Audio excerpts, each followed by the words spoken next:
Cool, yes. So now we're going to play Glowkeeper, a game that I've been playing already. I'm apparently 7 hours into it, and I think I'm about halfway through. It is very cool. Let's jump into a new game. Here we go.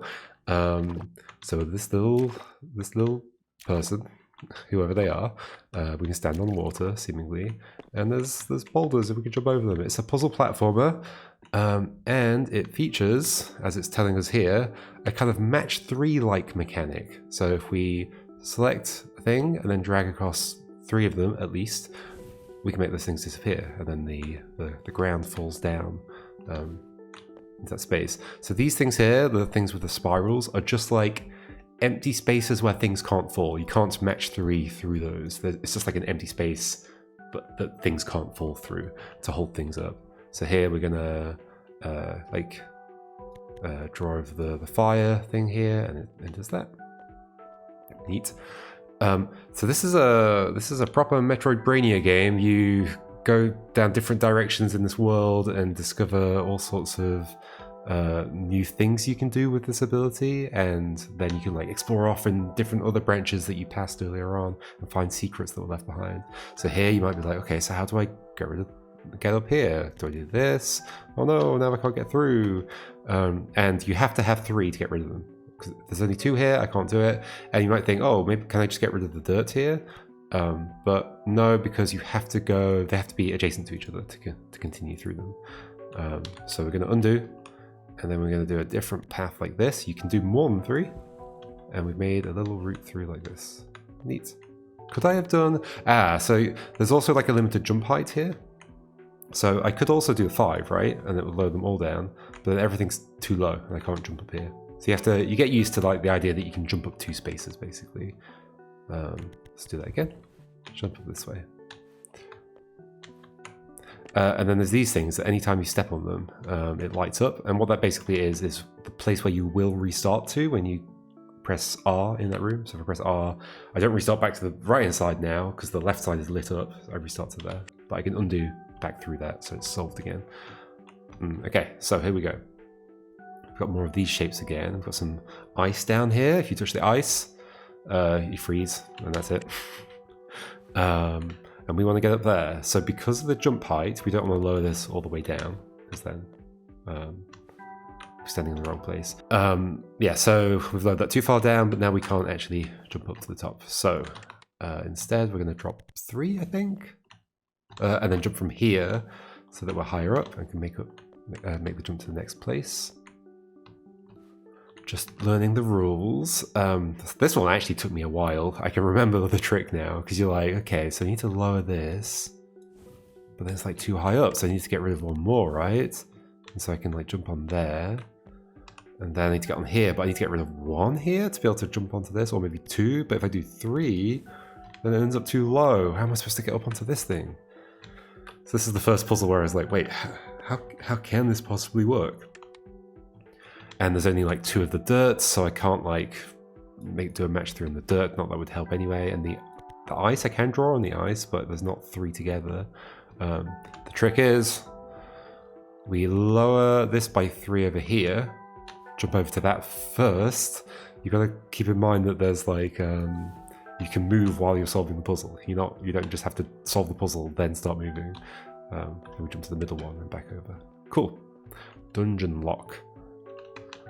So here we've got scrolls. And so as I mentioned before, scrolls are what you're collecting through the game. So we just got a scroll. So if you match 3 scrolls together, they become a scroll that you can pick up. And now we've got one. And that also let us up here as well. You'll notice there was like a gate up here as well that said I needed 1 scroll to open it. So there are going to be more of those gates throughout the game that require you to pick up these. So it's a Metroidbrainia in some sense, but it's also a more traditional Metroidvania in that you need to, in some cases, collect the right number of scrolls to be able to open up a gate. But then yeah, there's Metroidbrainia aspects in the like learning aspects of the rules that that you won't necessarily know immediately. Okay, so we want to get all the way up here. And obviously we need to make some kind of steps to get up there. So we are going to lower these blocks down, but we need we need the first step, at the very least, to be 2 higher up. I like kind of how mathematical some of these puzzles end up feeling as well. Because we need the first jump to be 2. Then the next one has to be 2 more than that. But then if we do that, which we can do, would that be like that? No, like this. If we do that, then we can't get onto the next thing. So that's the puzzle here. It's like, okay, well, those are the highest I possibly could jump in order to get to here, because you can only jump 2 at a time. So how do I get higher up? Well, you might notice that the top of this is actually closer to the surface up here than it needs to be. We can jump 2, whereas that's only 1. So what if, before we start lowering things, we actually get rid of a layer of dirt? Then, when we drop this down to there, I accidentally did the right height then, and then drop this down to, oh, this is going to go too far, isn't it? I needed to do something a bit different. I need to do something like this? No. 2 on that side. So this, 4 on this side, 2 on this side. There we go. And now we've got a height of 2, another height of 2, another height of 2, and a final height of 2. Hooray! Totems.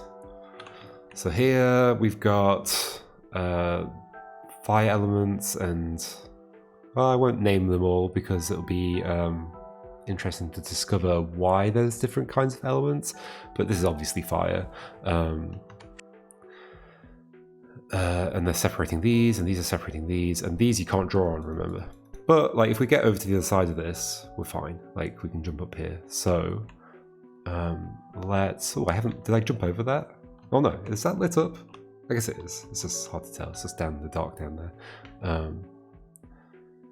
So, well, I can't jump up this height, so how am I going to do that? Well, I'm going to lower these together. Then we've got more than 3 dirts together, so we can do that kind of thing to jump up here.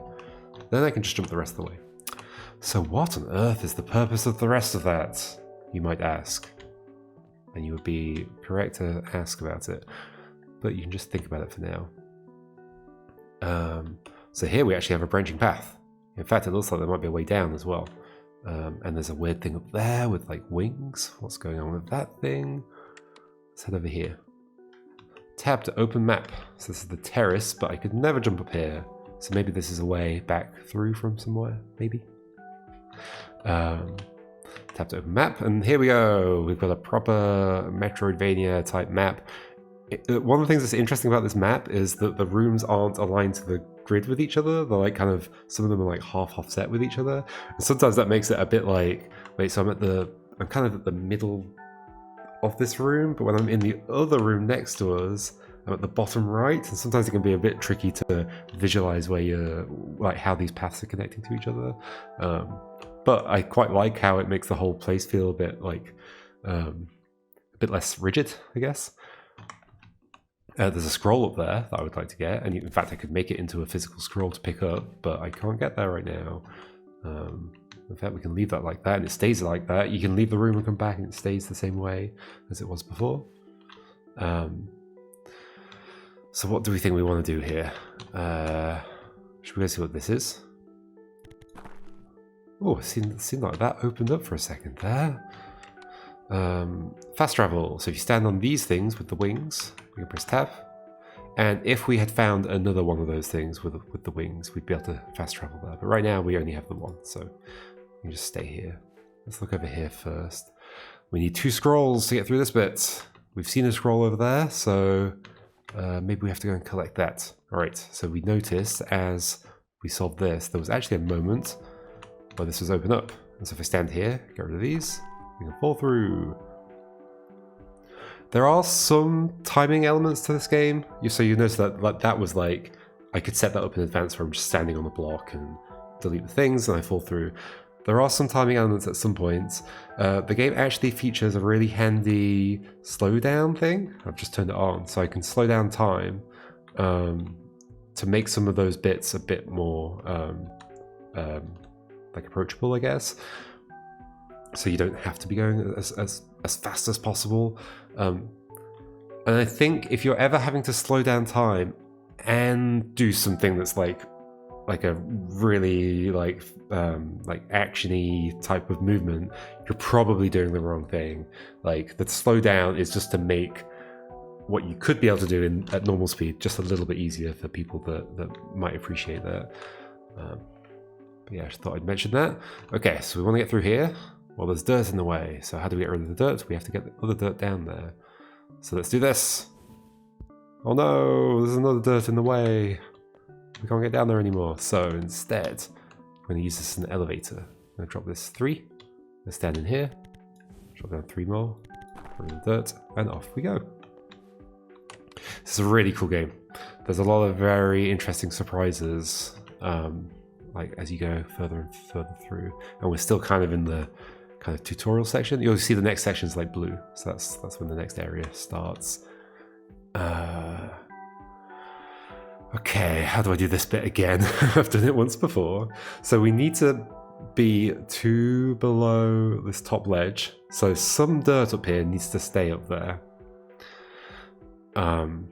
We can't lower all of these, so one of them needs to stay up there.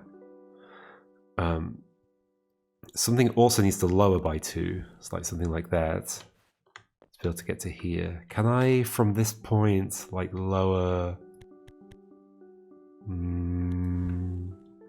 So that's like almost it. If I could like jump through this gap, I'd have it. But it's not it. I could like get rid of 3 here, but then I'm not high enough to jump on this. So here's another bit of a stumper. I mean, I guess I can get rid of dirt at this point.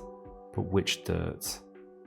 I don't want to lower myself any further down because I need to be able to make this in 2 jumps. Although, I guess I don't necessarily mind. Because there are like 2 sets of dirt I could be using to jump on over this bit. Well, that's bad because I lowered this one. I guess I want to keep that one there.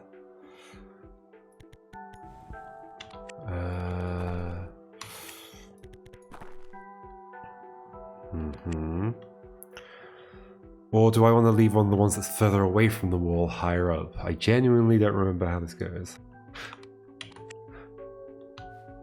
Okay, so getting up here. I need something... Well, let's say I'm leaving this one intact. I need to lower these such that... I need to basically just lower this one, which seems to be a problem actually. Because there's no way to just lower this right now. Because I need to get this down more than 2, then jump on this, so therefore this doesn't need to be lowered, and that needs to not be lowered. What if we take a different approach? So clearly this is the one that we want to do the first jump on, because it doesn't affect any of the others. I say clearly, that might not be true. What happens if we lower things more at the beginning, actually? Oh, not everything though. Let's lower like all 3 of those. Then there's like less I need to do with... If you lower by 1, that's fine, and if you lower by 2, that's fine. So do this. Ta-da! Cool. And because I reset the room while I was down there, the scroll undid its scrolliness. Alright, we have 2 scrolls. Let's head over this way. Past the fast travel point to the gate, and it opens up. Yay! I feel like that needs a bit of a sound effect. It needs to be more dramatic. Okay, so this is the beginning of the blue zone. Let's jump through this bit. So this is the point where we start to see scrolls that actually, maybe for now, we're just going to leave them behind. How do I get through this bit? So I can like get rid of this ice, but then this ice is in the way. So we don't have to get the scroll right now at all. Is there something else I can do first? There's only 2 fire here, so we can't get rid of those. I guess we could lower the ice first. That's not good, is it? Oh, it is, because then I can just go through. And the reason I'm not going through right now is because if I were to try and make this jump, I would just like freeze. I'm pretty sure the game is like implemented in such a way that if you try and go through a one-size gap, regardless of whether technically the physics would let you through, it will just freeze you. Maybe? That may or may not be true, I'm not sure. But we can just do that, and then because these are not solid, we can walk through them. So let's leave this scroll behind. We can leave that as an exercise for the viewer.